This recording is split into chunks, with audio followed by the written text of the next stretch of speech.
안녕하세요. 어울림교회입니다. 오늘도 사도행전 특강 이겨나갈 수 있는 환경을 만드시는 주님이라는 제목으로 뭐를 이겨나갈 수 있습니까? 어려움, 역경, 나의 마음 이런 이겨나갈 수 있는 환경을 만드시는 주님이라는 제목으로 하나님 말씀을 전하려고 합니다.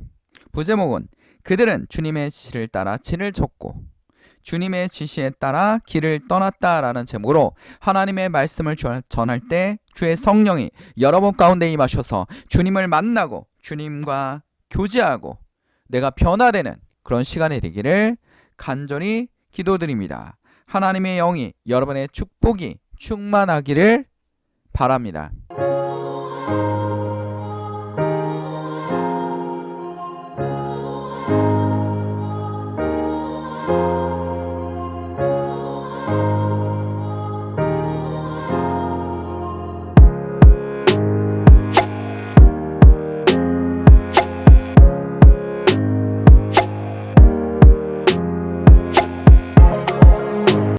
찬양 가사 중에 좀 좋아하는 가사가 있습니다. 하나님은 너를 지키는 자, 너희 우편에 그늘이 되시니 낮의 해와 밤의 달도 너를 해치 못하리. 하나님은 너를 지키는 자, 너희 환난을 명쾌하시니 그가 너를 도우시리라. 이 찬양을 들을 때마다 힘이 되고 용기가 됩니다. 자, 인생은 힘듭니다. 굉장히 힘듭니다. 계속 힘듦의 연속이기도 합니다. 가끔 우리에게 행복을 주기도 합니다. 성취감도 주기도 합니다. 굉장히 즐거움을 주기도 합니다. 그러나 실제로 인생에 있다 보면 힘듭니다. 끝없이 경쟁하고 학생들은 끝없이 공부하고 아이들도 걱정이 많습니다. 학생들도 걱정이 많습니다. 20대도 걱정이 많고 30대도 걱정이 많습니다. 그래서 우리 불교에서는 인생을 뭐라고 합니까? 고통이다, 고해다, 고통의 바다다 이렇게 얘기하지 않습니까? 근데 우리는 하나의 무기가 있습니다. 무슨 무기가 있습니까? 하나님을 의지할 수 있습니다. 아무리 힘들어도 아무리 어려운 역경 와도 우리에게 뭐가 있습니까? 하나님이 계십니다. 하나님 오늘 도와주십시오. 이겨낼 수 있는 힘을 주십시오 라고 기도할 수 있습니다. 오늘의 가사처럼 하나님은 너를 지키시는 자입니다. 여러분을 지키시는 자입니다. 요셉도 지켰습니다. 요셉의 인생은 우리보다 더 심하지 않습니까? 근데 하나님이 그를 지켰습니다. 그러니까 최고 바닥까지 내려갔다가 최고 위로 올라간 게 요셉입니다. 그래서 어떤 교인분들은 이런 얘기도 합니다. 요셉처럼은 도저히 못 살 것 같다. 요셉처럼은 살기 쉽지 않습니다. 왜냐하면 요셉은 성경에 나와 있는 대단한 인물입니다. 여러분 다윗도 어떻습니까? 다윗도 왕이 된다고 하는데 굉장히 기뻤을 겁니다. 엄청난 축복이라고 생각했어요. 그 뒤로 끝없는 역경, 사울이 칼 들고 막 쫓아오고 막 난리가 아닙니다. 그 왕이 되면 또 좋았냐? 왕이 된 이후에도 아들이 반란을 일으키고 막 이러지 않았습니까? 자, 이런 역경 속에서도 다윗은 항상 누구를 놓지 않았습니까? 하나님, 주님을 놓지 않았습니다. 예수님을 놓지 않았습니다. 우리 마음속에 하나님을 놓지 않아야 됩니다. 우리가 너무 잘 되고 너무 번창하면 어떻게 합니까? 하나님을 잃어버릴 수도 있습니다. 막 스포츠카 타고 다니고 막 하다 보면 하나님이 어딨냐 이럴 수도 있고 내가 하나님이다 이럴 수도 있습니다. 근데 우리에게 약간의 고통이나 우리가 이겨낼 수 있는 고통이 있다면 우리 항상 누구를 붙잡을 수밖에 없습니까? 이기적이기 때문에. 우리는 이기적이기 때문에 인간은 이기적이라고 하지 않습니까? 아담 스미스 누굽니까? 경제학의 아버지. 학교 다닐 때 죽도록 들었습니까? 국부론, 국가가 부자가 되는 이론을 만든 사람, 이 책을 쓴 사람. 그리고 여러분 그 학교 다닐 때 많이 듣지 않았어요? 보이지 않는 손. 시장의 수요와 공급에 의해서 가격이 결정된다. 보이지 않는 손에 의해서 결정된다 라고 얘기했던 아담 스미스. 그 아담 스미스가 인간은 뭐라고 했어요? 이기적이다. 인간은 이기적이기 때문에 그냥 돌아갈 수밖에 없다. 자본은 돌아간다. 수요와 공급은 맞춰질 수밖에 없다. 보이지 않는 손에 의해서 움직일 수밖에 없다라고 했습니다. 그러나 이 이론 완벽했습니까? 완벽하지 않지 않았습니까? 환경오염도 일어나고 막 경제공황도 일어나고 막 엉망진창이 되지 않았습니까? 그러니까 인간이 아무리 똑똑한 학자가 말하는 이론들도 다 모순이 있습니다. 근데 이런 환경 속에서, 이 어려움 속에서 누가 우리를 지켜주십니까? 하나님 지켜주십니다. 근데 우리는 어떻습니까? 아담 스미스처럼 이기적입니다. 우리밖에 모릅니다. 그러니까 너무 풍성해지면 누구처럼 막 그 우상 숭배를 막 하고 막 그 엉망진창이 될 솔로몬처럼 엉망진창이 될 수 있습니다. 솔로몬 막 하나님을 바라봤습니까? 아니지 않습니까? 너무 풍성해지니까 아내들을 바라보죠. 우상을 바라보죠. 금과 은을 바라봅니다. 이런 문제점이 생기지 않습니까? 다윗 힘드니까 계속 하나님을 바라보지 않습니까? 하나님에게 칭찬받는 사람, 그 사람이 누굽니까? 다윗입니다. 다윗입니다. 여러분도 어떻게 해야 됩니까? 하나님께 칭찬받는 사람. 자, 이스라엘도 누구를 의지했습니까? 시편의 125편부터 쭉 보면 성전을 상에서 걸어가는, 성전을 잃어버린 이스라엘 백성들 뭐라고 얘기합니까? 주님을 의지하는 사람은 쉬운 산과 같아서 흔들리는 일이 없이 영원히 서 있습니다. 우리가 지금은 힘들지라도 하나님을 붙잡고 설 수 있습니다 라고 얘기하고 있습니다.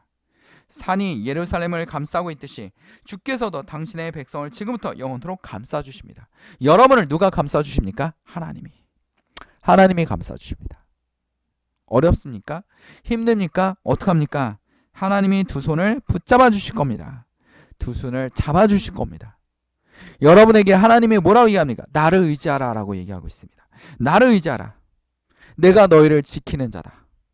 너희 우편에 그늘이 되신다 라는 겁니다. 오늘 성경 구절에 사도행전 25장 1절에서 12절을 보면 잘못 나왔네요. 12절입니다. 12절을 보면 볼 때마다 느낍니다. 이 사도 바울이라는 사람 정말 장난 아니다. 추진력이 정말 뛰어나다.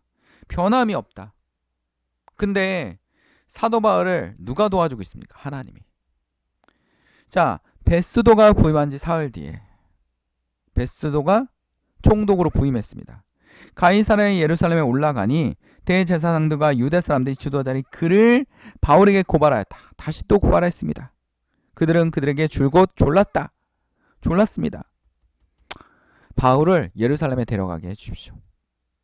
예루살렘에 데려가게 해주십시오. 우리가 재판해야 됩니다. 이건 종교 문제입니다. 종교 문제입니다. 유대에서 가장 중요한 유대교의 문제입니다. 종교 문제입니까? 이권 문제입니까? 이권 문제입니다. 아담 스미스가 얘기하자는 인간은 다 이기적이라고. 그러니까 돈을 밝힌다고. 그러니까 경제가 돌아간다고. 모든 사람은 싸게 사고 싶어하고 모든 사람은 장사하는 사람들은 뭐 하고 싶어 합니까? 비싸게 팔아서 이윤을 많이 남기고 싶다라는 겁니다. 그렇죠? 그렇기 때문에 시장에서 가격이 결정된다라는 겁니다. 사람들은 모두 다 이기적입니다. 장사하는 사람들이 제가 손해를 볼 테니까 싸게 가져가세요. 물건을 사는 사람이 아닙니다. 좀 더 비싸게 좀 팔아주세요. 이렇게 얘기합니까? 절대 그렇지 않습니다. 모두 다 뭐라고 얘기합니까? 좀 더 깎아주세요. 정말 많이 깎아드렸습니다. 남는 것도 없습니다. 장사하는 사람이 이렇게 얘기하지 않습니까? 왜 남는 게 없습니까? 남는 게 있죠. 장사 오래 했을 텐데. 그 정도 말빨이면 장사 오래 했습니다. 그랬는데 얘네들도 계속 얘기하지 않습니까? 바울을 내놓으십시오. 종교 문제입니다. 그러니까 겉으로는 종교 문제인데 명분은 종교 문제인데 그 안으로 뭡니까? 이권 문제죠. 이권입니다. 이념 문제도 있겠죠. 종교적 이념 문제. 예수를 우리가 죽였고 예수를 이단이라 칭했는데 얘가 미쳤는지 어느 날부터 갑자기 예수를 전도하기 시작해. 사도 바울이. 이 바리새인 사도 바울이. 그러니까 미치겠는 거죠. 미치겠는 겁니다.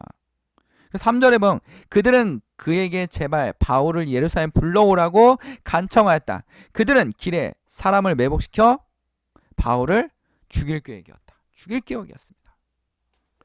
하나님을 일을 하는 데는 항상 방해가 따릅니다. 대표적인 방해자가 누굽니까? 사탄입니다. 이 사탄은 끝없이 방해합니다. 그러다 본인이 실패하는지도 모르고 어떡합니까? 죽습니다. 근데 혼자 죽습니까? 사탄의 역할을 했던 사람들 같이 끌어당겨서 죽이죠. 같이 죽는 겁니다. 그것만 해도 사탄은 뭐 하는 겁니까? 성공하는 거죠. 유대인들 데리고 이 제사장들 데리고 바리새인들 데리고 다 데리고 어디로 갑니까? 지옥으로 가는 겁니다. 여러분들이 가는 길에 방해자가 있습니까? 계속 괴롭히는 사람이 있습니까? 직장 상사가 괴롭힙니까? 아니면 고객들이 괴롭힙니까? 아니면 동료가 괴롭힙니까? 아니면 학교에 있는 친구들이 괴롭힙니까? 이 모든 것이 누구의 역사일 수 있습니까? 사단의 역사. 하나님이 가는 길을 막는 거죠. 여러분이 하나님의 사람이고 하나님의 일을 해야 되는데 막는 겁니다. 막는 겁니다.